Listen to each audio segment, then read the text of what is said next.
You can watch Mark S. Allen on Extra Butter every Friday right here on ABC 10 at 9:30 a.m. And that's where you can see his behind-the-scenes fun. He has a lot of that with all of your favorite celebrities. In fact, he got the latest scoop on the new Star Wars film, The Rise of Skywalker. Take a look. Yeah, you guys, I'm so geeked out. Look, it's all I can do. The moment we wrap this up, I'm headed to see the movie, or get in line at least to see it tonight. Star Wars, The Rise of Skywalker, unleashed in theaters everywhere, everywhere, everywhere. The star of the show tonight, and I'm not plot spoiling because I think the movie poster and the trailer tells you this is all about Rey. And where does she truly fit into the Star Wars universe? We talked about it. Not really, because we didn't want to plot spoil, but we talked about how cool it is to be famous. Take a look. I noticed you getting kind of geeked out about the celebrities around you. Oh, yeah. A little bit. I mean, I was stood next to Angelina Jolie. Right? Right? Angelina Jolie. And then it was cool because Chris Pratt, I'd played a game with him. When we were doing Orient Express, we did like game nights every weekend. Yeah. So Chris Pratt came, but obviously then I'm like, why would Chris Pratt remember me? And he was like, hey, Daisy. I'm like, oh, I'm like in the thing. I know people at these things. Yes, it was great. And do you ever go back in the time where you were, maybe you got your first pilot or your first short film and you thought that was going to be the pinnacle of your career and said, wait a minute, where am I? Well, the thing I thought was going to be my break was a part in a TV show. So I quit my pub job and I was so thrilled. And then I got a call the next day and my agent said, you need to sit down, the part's been cut.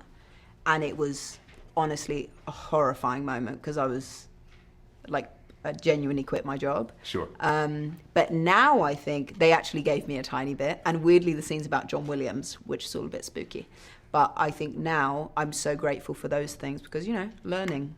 And you stay Growth. grounded, and that's what I love about you. Thanks. Like, starting out, spending your time in the pub as a pub waitress or pub tender, do you find that you're more patient with people that are waiting on you? No. No, really? No? Less so? Oh, I don't like many people. And in the pub, I'd be like, can we get on with this? I don't need to do small talk. I'll get you your drink and then let's move on because I want to be doing my job.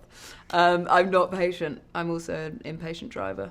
Lots of honking and shouting. Well, your transparency is endearing. Yes, yeah. So the price of fame is that you can't go anywhere. And of course, now being a part of this for the rest of your life, you won't be able to go anywhere in the free world without someone knowing who you are. What's the most recent time that's worked to your advantage, though?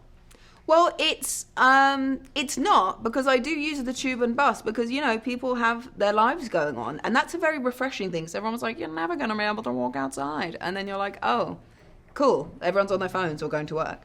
But what has been great, I can't lie, is the last time I was in LA with my mother, we got free things. We got free coffees, we got free juices, and we got free ice cream. And I thought, this is a perk. Isn't that funny? No matter how little or much you make, when someone just hands you something gratuitously, it was so nice. It's kind of nice. Yeah. What about musical acts? Is there an artist that you've always wanted to see that you got great seats to because you're Rey? No, what I'm hoping is, I talk about Ariana Grande so much, I'm really hoping that we will connect because I really want to be her friend. This interview involves commercial content. The products and services featured appear as paid advertising.